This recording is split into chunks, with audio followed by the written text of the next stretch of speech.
assert dominance. Yeah, I guess that's the innate strength of a Grok and a Selena combo.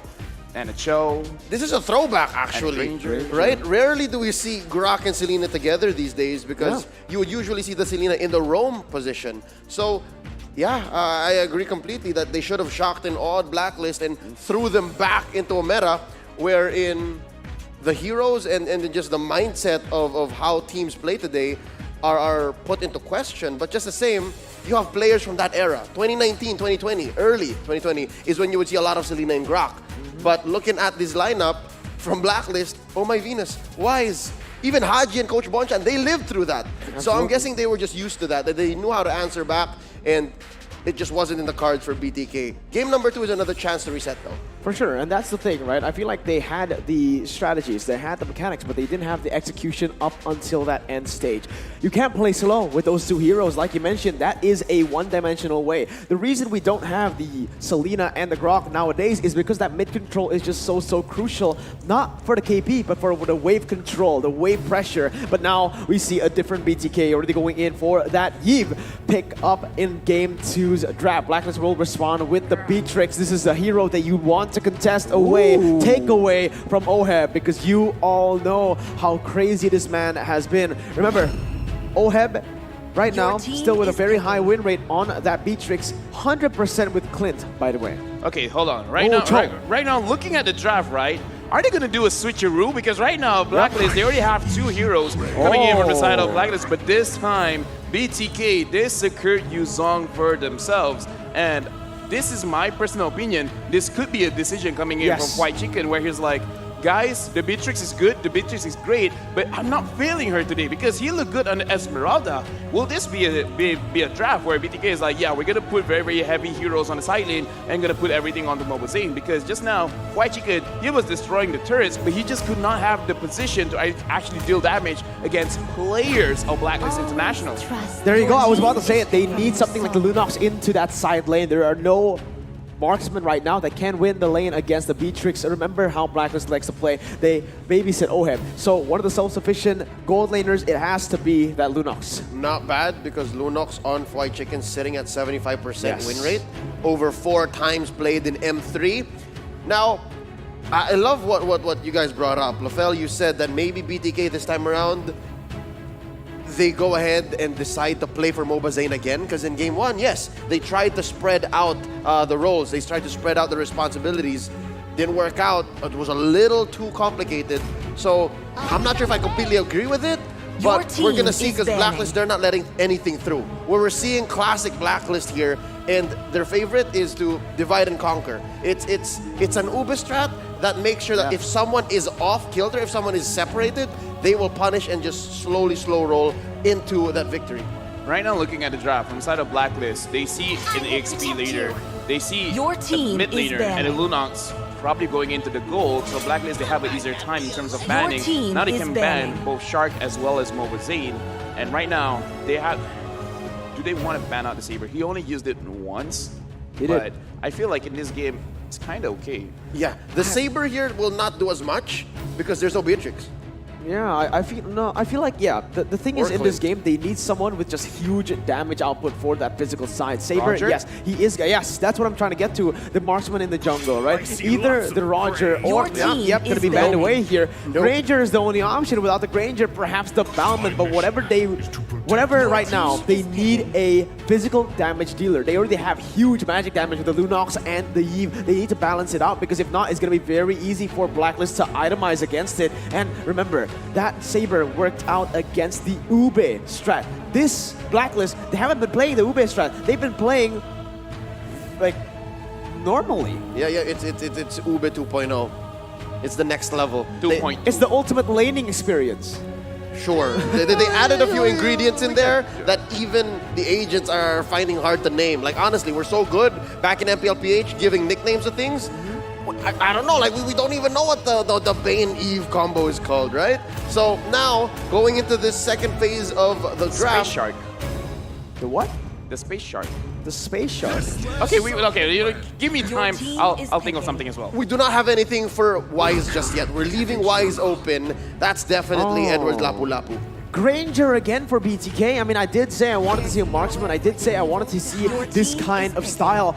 But all right, it's going to be the Rafaela also locked in to give the Granger additional mobility, additional sustain, and also that disengage. But BLACKLIST International with the Lapu Lapu, what they need right now is possibly a mage, a person who does some magic damage. And who is it going to be? It is going to most... Wait, no. It's going to be the jungle. They need someone who does magic damage in the jungle. Perhaps a Karina can work here for BLACKLIST. If it's not the Karina, Kimmy. Perhaps. They might just go for another Kimmy here. Yeah, they wouldn't be gun-shy to pick the Kimmy. Yep. There it is, perfect. They have the right amount of peel, they have the control, they have the kiting capability, especially on Oh My Venus, on the Matilda. They were so comfortable. Yeah, we read well into it. Altogether, I think we were all thinking the same thing. No, because we're smart. That too. You agree, right? Of course. Well, based on the draft right now, all right, we need to talk about the predictions here.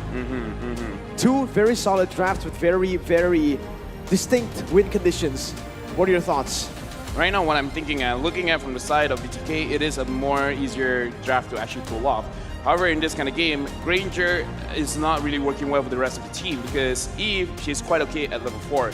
Yuzong, same as well. Lunox kind of want to scale up. So we're really looking at Granger as well as Rafa, wherever they want to put pressure on the map. However, I'm worried that they can't really put pressure anywhere because Beatrice will win the lane and Lalapu will at least keep it neutral. So I don't know. I think it's going to be a slow game. The only time that we can see a fight is at the turtle. But from BLACKLIST, the initiation will be coming in from that Lapu Lapu Matilda. It's time to get into game number 2 as we enter the Land of Dawn. Again, I want to know your predictions now because we heard from Lafel. Leo, take it away. I think the fact that Lapu Lapu here on Edward is going to play the same role that he did on the Paquito earlier, there's going to be a mid-game spike here. That Lapu Lapu is going to try to hunt down Zia and even maybe catch out White Chicken when he comes out of the order. So BLACKLIST International, they're playing on the same axis as they did game number 1. And all the more maybe even annoying because Haji now gets his trademark show. Yeah, that show is going to be very, very annoying. In the bottom side, though, Oheb already trading with White Chicken as that's going to be Shark helping him out. Oheb forced to flicker away already in the first minute of the game as BLACKLIST International tried to respond, going in and stealing some of the jungle creeps from Mobazane early on. Haji, he knows that Mobazane doesn't have the retribution. Shark now is going to be there. Victor and Edward goes at it. It's going to be Victor going in with the Furious Dive, able to get some damage done, and that's going to be both of the XP laners taken low. Haji zoned away from Mobazane's jungle.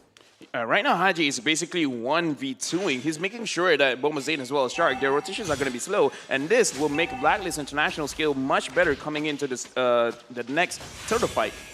Well, right now, again, for the side of BLACKLIST International, they actually are struggling in the lanes right now because of this Rafaela. In the top side, because Yu Zong just does way more in the late, in the all-out trade. But Mobazane, he dashes forward. Rhapsody not going to be used just yet as Oh My Venus shows up with a guiding wind, brings Oheb to safety. But that is a few minions actually lost for the side of Oheb. He is going to be in a level deficit compared to Fried Chicken. For now, Mobazane doing the same thing onto the enemy jungle. But this does open up the top half of the map for BLACKLIST International. Wise is a higher level than Granger, at least higher than Mobazane when it comes to EXP. So I was about to say, if Mobazane had the that Sonata then, Oheb would have been long dead. Yeah, Mobazane already going to go and start up this turtle. Does a lot of damage on this Granger. Remember, Kimi can't really go for the contest early on, but Haji, he can do it. Now, let's see what they try to do. Haji going in with a Champu already, trying to zone away the members, and he's going to be turtles. Retribution away. BTK picks up the first objective of the game, goes in for the Death Sonata, able to connect onto all 3 members, but no damage just as of yet. It's just a tool for poking for now. Right now, BLACKLIST International, they're just chilling because, again, this is also another game where you're going up against this Granger coming in from the side of the jungle. And Haji, he's just keeping control of where he is, so he will not have any cheeky gangs. So this is still a BLACKLIST control the game. Doesn't matter if they're losing objectives. As long as they know what Mobazane is doing, they're not going to have truly losing lanes. As long as the Kimi is able to scale as well as Mobazane, it's going to be huge for them, right? Because that has been the winning condition for the first game, and now the second. Oheb going in for a cheeky sniper shot. Remember, this is his signature hero here at M3. In the grander scheme of things, this 1v1 up top, it's really going to be about how fast these 2 XP laners scale up and what kind of items they build going into the prime team fight windows.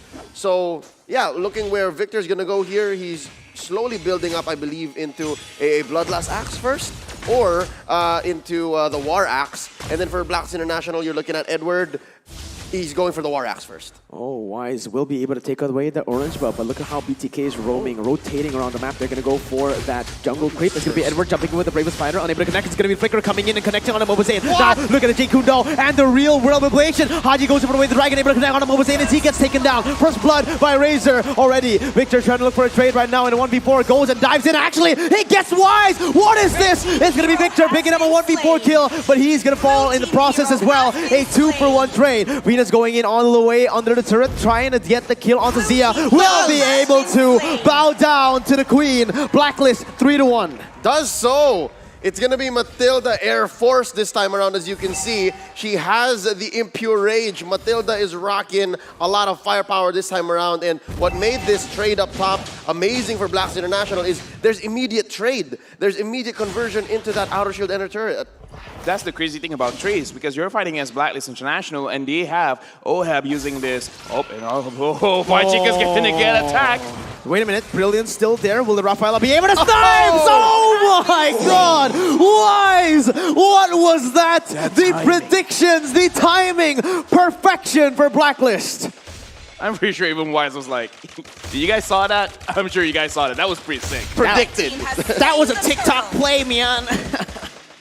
But yeah, now Blacklist International, 2,000 gold lead for them. They need to start to translate it to objectives on the board, because so far, it's only been the second turtle picked up for them. Yep, 1-for-1 turtle count so far. What's making this a better game for Blacklist than game number 1 is the fact that they have the Cho. They have active control of their CCs as compared to game number 1, where they had to rely on Edward scaling up, finding those flanks, and then eventually Haji placing people where they need him to be. And putting Beatrix on OHEB was also another, big factor. I was going to go in that point, because Blacklist, every single win that they have is going to be bigger just because they have this Beatrix. They're going to chunk down the turrets very, very fast, where it comes to a point they don't even need kills anymore. As long as BTK, they're too scared to protect their own turret, then OHEB is just going to chunk the turret down. So Blacklist International, this 2.8k gold, 3,000 gold is realistically 5,000 gold now, just because they have that Beatrix. Oh, let's see though. BTK trying to collapse onto Edward right now. Goes in with the dash. Mobazane unable to get anything done. Shark is now caught in the midst of it all. It's going to be the Circle Eagle connecting on him. Haji goes in with the Dragon and not get the connect. Look at the follow-up. They're going to be able to pick Mobazane off the second time in this game. 6 minutes in. Blacklist International, Wise 2 levels ahead of him. He's going to go and try to keep on pushing in these waves. Go for objectives now that Mobazane is dead. Way of the Dragon right in front of the Dragon. Victor had no answer. It would have cost too much to save Mobazane there. And now eventually Blacklist International gonna convert crazily. They're going at 100 miles per hour right now. Kilometers, I'm sorry, that's a distance measure here. It's going to be hard for Blacklist to come back, because the way that they play the map is so specific. The Haji, I was gonna say, the Eve that Z is playing is very different from the Eve that Haji was playing game 1. My god, that Cho. This is why you need to pick it away from him. You need to ban it away from him. This is actually now makes more sense to why RRQ was just so, they were so persistent with the Cho. They wanted to take the Cho away constantly, if not banning it away. That's the reason. You don't want to face him on this signature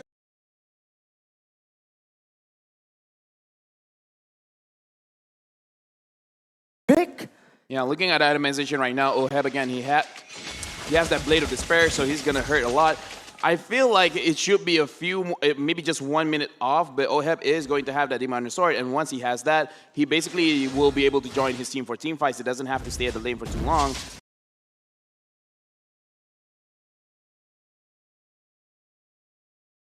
But yeah, Blacklist International, Edward engaging. Oh my god, Edward going into Mobazane. Look at Haji on the backside. He's going to be able to go for the Jikundo, but Holy Babs is going to be him going for the way of the Dragon. Edward picks up a kill. Victor now going in for the re-engage onto 2 members. Will be able to get Edward down right now. As Black Dragon form will be able to get the kill, but on the other side of the map, Blacklist International looking for more on the board. Going to go and target a tier 2 in the top side. Haji's canceling the recalls away. Going in for the 1v1s. Going in for the 1v2s. It is a 1v1 between Victor and Haji. This is a all-out brawl right now, but look at the objectives. 3 turrets to 0. I would say this is the bigger difference between Blacklist and BTK. BTK, when they have the lead, they're not sure what to do with it, but Blacklist, they're so used to it. It's like, yeah, we have 5,000,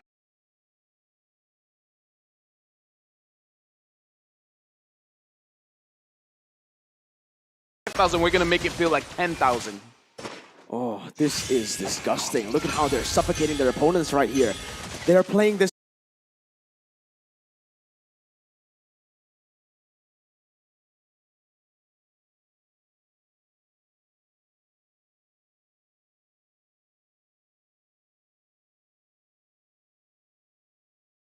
Literally perfectly, and BTK, every little mistake have been punished. And something tells me that there may be some mind games involved.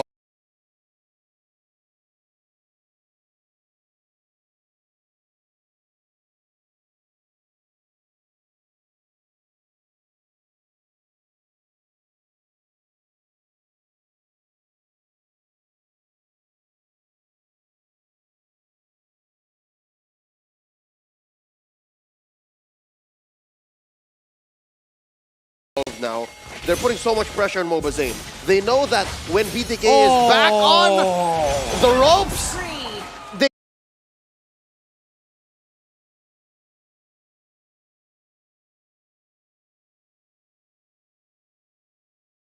play in a certain way, and taking down Mobazane 3 times in a row now may have scrambled the rest of the members. This is huge for Blacklist. 6,000 gold lead. Mobazane 0-3-1. Look at bottom side.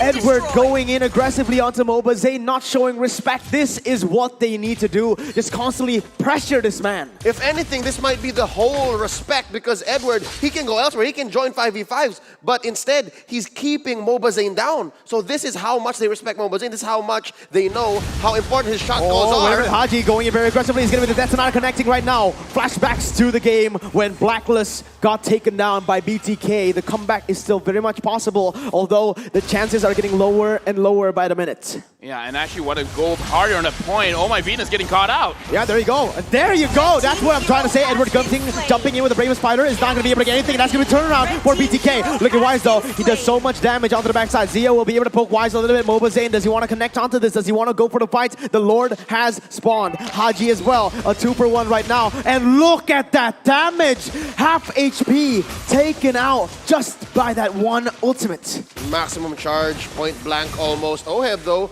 drawing out the order.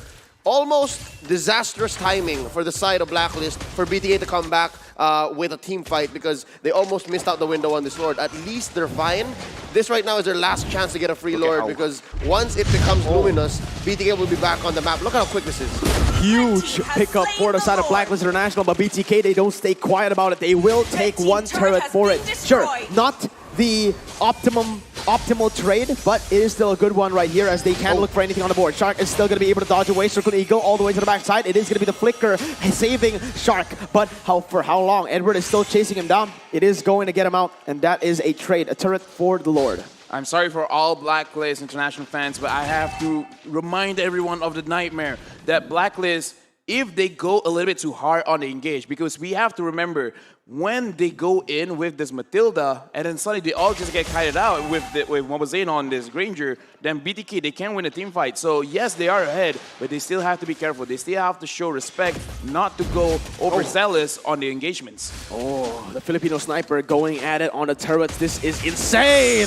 Mobazane loses half HP from a basic attack, and that turret is going to fall down. Blacklist going in for the siege once more right now. 6.6 thousand gold lead. The Lord marching onto that top side. Let's see what they can do.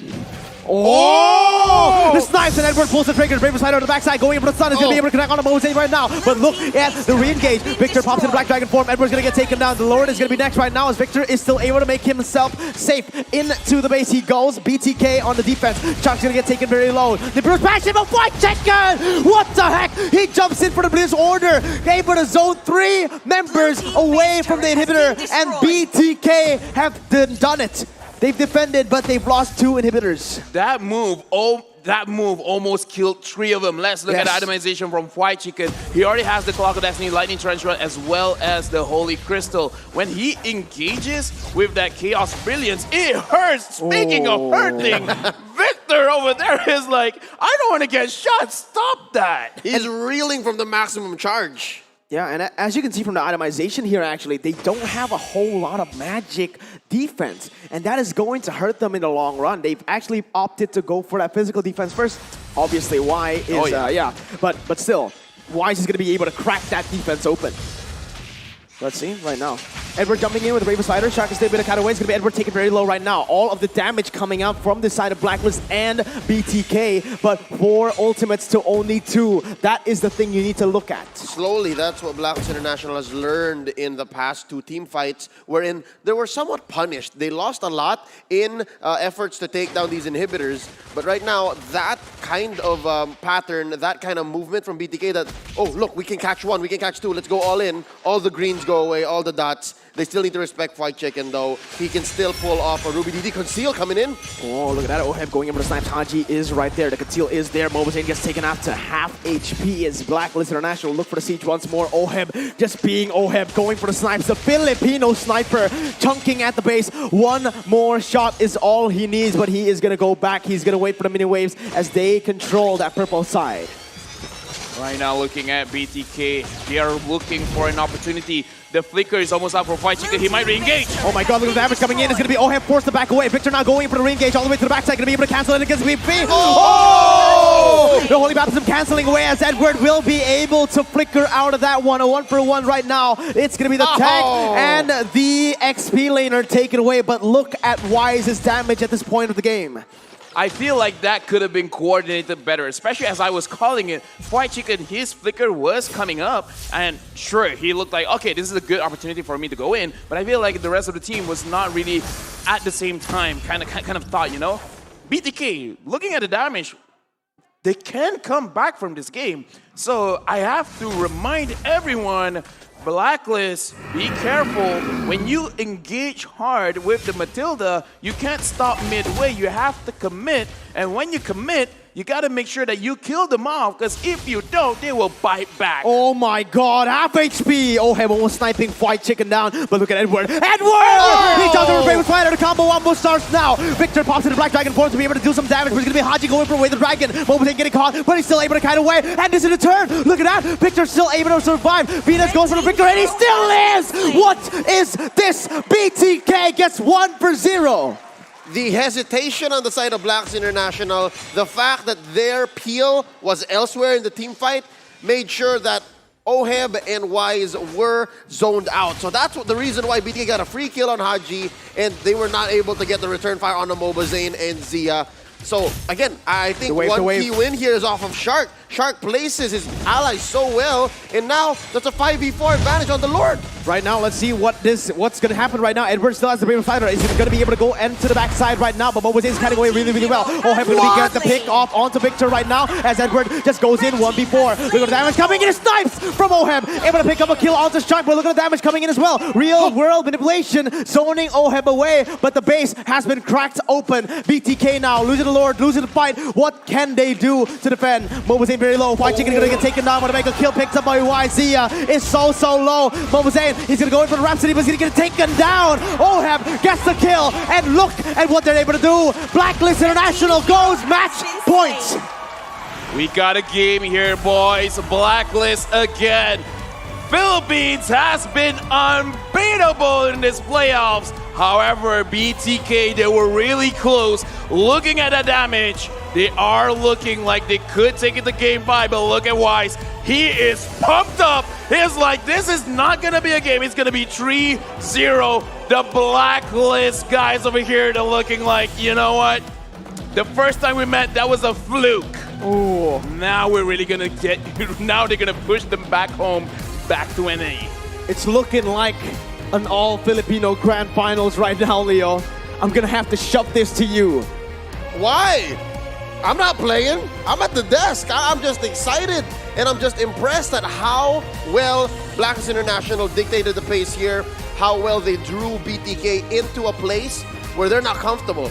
again, looking at Mobazane, after they took off the headphones, after they called game, it's looking like Mobazane was not comfortable on his Granger. He didn't feel like he was in his skin. BLACKLIST International got in his face every single time. And Haji was instrumental in this victory.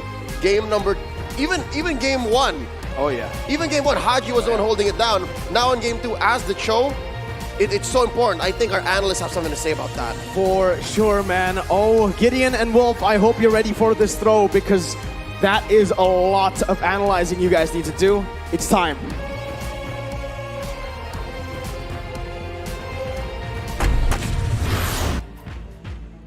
Well, you're right about the analyzing part because this game really came down to the wire here. What most people are not going to understand is the fact that BLACKLIST, in a lot of these fights, despite a almost 6K goal lead, were on the cusp of losing a team fight, which would have turned this entire game